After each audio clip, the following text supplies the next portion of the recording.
महाराष्ट्र के सिंधुदुर्ग से इस वक्त की एक बेहद चौंकाने वाली खबर सामने आ रही है। कुडाल नगर पंचायत में करीब 20 करोड़ रुपए के कथित जमीन घोटाले को लेकर सियासी पारा पूरी तरह गर्मा गया है। आरोप है कि नगर पंचायत के मालिकाना हक वाली खुली जगह और सड़कों को मिलीभगत करके निजी व्यक्तियों के नाम ट्रांसफर कर दिया गया और इसके लिए बकायदा नो ऑब्जेक्शन सर्टिफिकेट यानी एनओसी भी जारी कर दी गई है। इस कथित घोटाले और मुख्याधिकारी के गैर जिम्मेदारान रवैये के खिलाफ बीजेपी नगर सेविका संध्या तेरसे ने मोर्चा खोल दिया है। उन्होंने एक दिन का लाक्षणिक उपोषण सांकेतिक भूख हड़ताल शुरू कर दिया है। हैरानी की बात यह है कि इस आंदोलन को सिर्फ सत्ता पक्ष ही नहीं बल्कि विपक्ष के पार्षदों का भी पूरा समर्थन मिल रहा है। आंदोलनकारियों का साफ कहना है कि अगर अगले 10 दिनों के भीतर इस मामले में कड़ा फैसला नहीं लिया गया और दोषियों पर कार्रवाई नहीं हुई तो यह आंदोलन उग्र रूप लेगा और बेमियादी अनशन सुरू करेगा।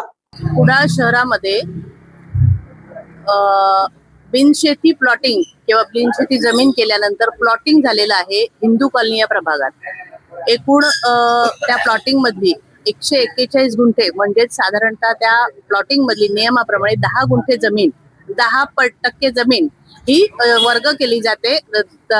तत्सम जे काही शासन असेल तिथे नगरपंचायत असेल ग्रामपंचायत असेल त्यांच्याकडे वर्ग केली जाते आणि त्याच्यानंतर ते प्लॉटिंग कन्फर्म होतं। त्याचप्रमाणे हिंदू कॉलनीमध्ये 141 गुंठे जागा ही खुलं क्षेत्र रस्ते आणि खुलं क्षेत्र यासाठी केलेली होती आणि नगरपंचायत सरपंच कुडाळ असा दाखला 7/12/2004 मध्ये होता।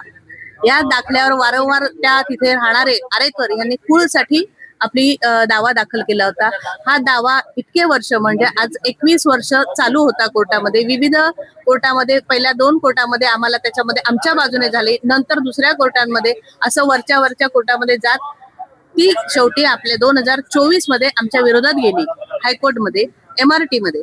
ती 2024 मध्ये जर केसचा निकाल आमच्या विरोधात लागला असेल तर कुडाळ शहराच्या सर्व नगरसेवकांना जे की ह्या नगरपंचायतचे ट्रस्टी आहेत त्यांना सगळ्यांना हे माहीत होणं गरजेचं होतं, जे की आम्ही सगळेजण विशेषतः मी त्या गोष्टीचा नेहमी पाठपुरावा केलेला आहे। कारण ते माझ्या घराच्या अगदी समोर ती टाकी आहे। त्याच्यामुळे ही जर जागा त्या जागेमध्ये पाण्याची टाकी जी की कुडाळ नगरपंचायत तत्कालीन ग्रामपंचायतीने 1.5 कोटी महाराष्ट्र शासनाचा खर्च घालून केलेली आहे, बांधलेली आहे, अजूनही ती कुडाळ नगरपंचायतीकडे वर्ग झालेले नाही। मग हे सगळं असताना जर त्या जागेविषयी एखादा निकाल आपल्या विरोधात झाला तर त्याच्यात पुढचं अपील दाखल न करता त्या जागा ज्यांच्या नावे आता कोर्टाच्या माध्यमातून निकाल झालाय त्यांना नाहरकत देणं हे पूर्णपणे नियमबाह्य आहे आणि ते मुख्याधिकाऱ्याने केलं आणि ते केल्यामुळे ती जागा विक्रीला झाली। ती जागा विक्री जरी झाली असली तरी ती जागेमध्ये जी 1.5 कोटीची टाकी आहे ती नगरपंचायत मालकीची आहे आणि त्या टाकीचा उपयोग संपूर्ण कुडाळ शहराला होणार आहे आणि कुडाळ शहराचं हित बघणं यासाठी मुख्याधिकारी तिथे नेमलेला असतो आणि त्याने आपलं काम बेजबाबदारपणे केलेलं आहे।